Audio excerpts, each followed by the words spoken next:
Signs to know you are controlled by fear. Signs to know you are controlled by fear. Number one, you are laid back.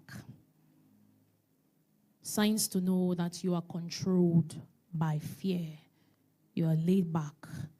Or what I would say, you are in your comfort zone. John 5, verse 2 to 7. John 5, verse 2 to 7, New King James Version Media. John 5, verse 2 to 7, NKJV. Very quickly. Now there is in Jerusalem by the sheep gate a pool, which is called in Hebrew Bethesda, having 5 porches. In these lay a great multitude of sick people, blind, lame, paralyzed, waiting for the moving of the water. Listen very attentively. For an angel went down at a certain time into the pool and stirred up the water. Then whoever stepped in first, after the stirring of the water, was made well of whatever disease he had.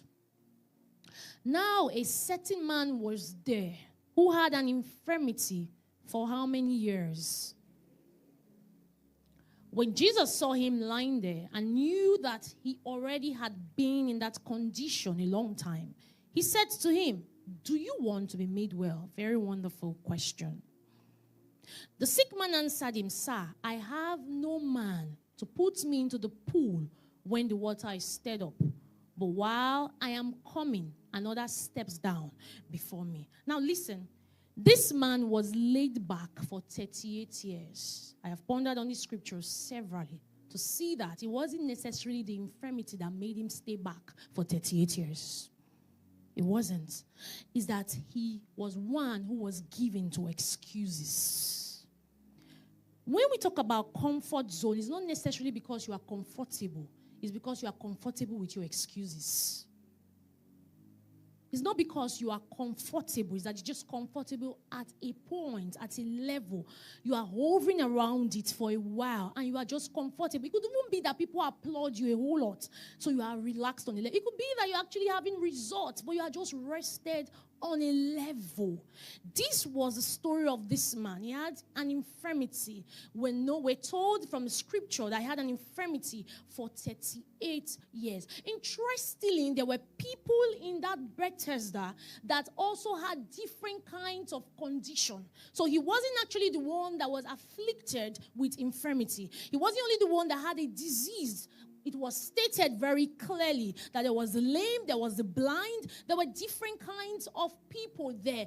And these same persons knew about what always happened before they have to jump into the pool. They knew that occasionally an angel would come to stir up the water and someone has to jump in. Interestingly, if you look at this scripture, it was also told that there were persons who had jumped in. So it wasn't a situation of people that had not jumped in. But you see, whenever it came to the man's turn, there was always something that would always hold him back. Oh, I have no one to push. Oh, I don't have money. That's why my dream has not actualized. Oh, I don't have this. Somebody is not, my uncle is there and he's not helping me. That's why I'm still stuck. Oh, it's not as if I don't know what to do, but because I don't have a father, that's why I am. There are always reasons. There will always be reasons why life will put you on a spot. There will always be reasons. I had 1,001 reasons why I shouldn't amount to anything in life. My background wasn't good enough. Already, my dad, first of all, did not even see any reason why females should even have properties. Did not see any reason why, for him, he needs a male child. You know the African man's mindset. There always be reasons. Oh, I wish he had used his money very well. If I would have gotten married with cars or whatever, or had some things in my possession. There will be reasons. Life will give you genuine reasons why you should be on a spot, why you should be laid back. He had good reasons. There was no one. But interestingly, if you look at it, this same person was not the only person that had a disease. Go back to, is it verse 6 or verse 5? There were other people. There was the lame. There was the blind. When Jesus, look at it, there were a great multitude of sick people. So apparently, what happened there, it could be possible that, it's not only me that is really remaining. So let me just stay. 10 years passed. There are other people. It was a great multi. Some people have left. Some people were still behind. So, it's not only me really that is still remaining. So I could just jump, don't worry, jump. As it's getting closer, you look back. You know, excuses will always make you look back. Fear will always make you go behind, not forward. So he had every reason. So we look back, we are still many, we there here. We are here. I had to correct myself. Some people put me on a rule not to speak pidgin anymore. Okay, so we are here. So he's always on his spot. Always. No need. After all, it's not only me that are lame. There's still a lame person. Even though this lame has jumped inside the water, there's still a lame man there. There's still the blind, so let me just stay there. And you keep on staying there, not knowing that life is going. Because it is there's always a movement. There's no stillness. So you are the only one who is not moving. Once you are on a particular level, you cannot move, even though life is moving. So he was there, waiting for the move, and Jesus got there. You know, one of the things that fear does, that fear will never allow you to recognize help, even when you see that this is help. That's what happens. So you are too comfortable in your comfort zone that even when help comes, you can't see that this is help. So Jesus got to this man. Jesus saw him lying there. Jesus knew, mark that word, he knew that this guy had been in a condition for a long time. He's aware. But why did he say to him, do you want to be made well? I had to look at this scripture over and over. It was a very good question. You know why? Because he had every opportunity to jump, but he stayed back. Now, do you want to be made well? This is someone that wants to be made well, isn't it? Do you want to look at his answer? Very interesting. Do you want to be made well? The sick man answered. Now, this is Jesus. So I know you did not have uncle. I know you don't have auntie.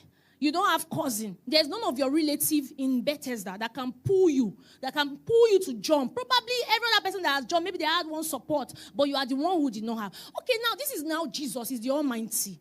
Sir, he did not say yes. He did not say no. Sir, I have no man to put me. People who are in their comfort zone, this is always their response. He did not say yes. If you look at the question, do you want to be made well? It's either yes. If I come and meet you, do you want money? Yes or no? Okay, let me not even give you option. Do you want money? Yes. That's loud though.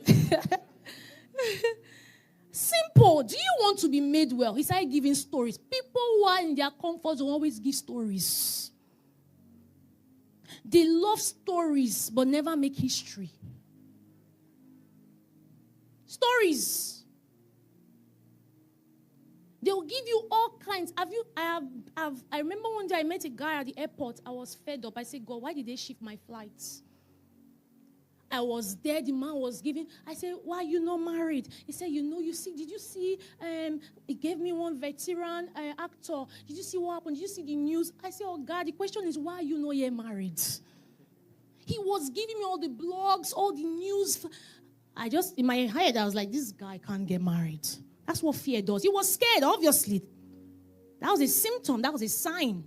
But he was giving Oma the blog. Did you see this? Even this, told me, I didn't even know about the lady. Of course, I can't call names. I was like, this lady, did I see? I said, really? Wow, I'm just hearing this story. I was bored, but I had to just do something with, earpiece.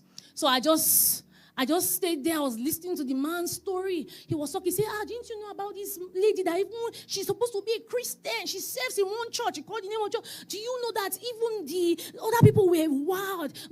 I said, wow. He was giving man. He said, do you know that he was faithful to one girl? The girl broke his heart. He got into another relationship. I said, which one did you do? The lady broke your heart. Did you not participate in this breakup? He said, no. I said, okay, do you have any weakness? He said, no, ladies are bad. He now went to me, he left his own side. He said, hey, madam. He didn't know, first of all, I was married. So when he was done, he said, okay, let him just try with me. That is it. I said, because I don't wear wedding rings. So he now left his own. I started looking at me, he said, but he was just driving. I said, wow. But he said, but you are so beautiful. I said, thank you. Then I said, can we just try something? He said, what's your name? I said, my name is Anwinli. And I said, oh, you are Igbo. I'm Igbo too. And I said, speaking. I said, I'm sorry, but I don't really understand Igbo. Like, oh, wow, but you can teach me. I was listening. I was just, I was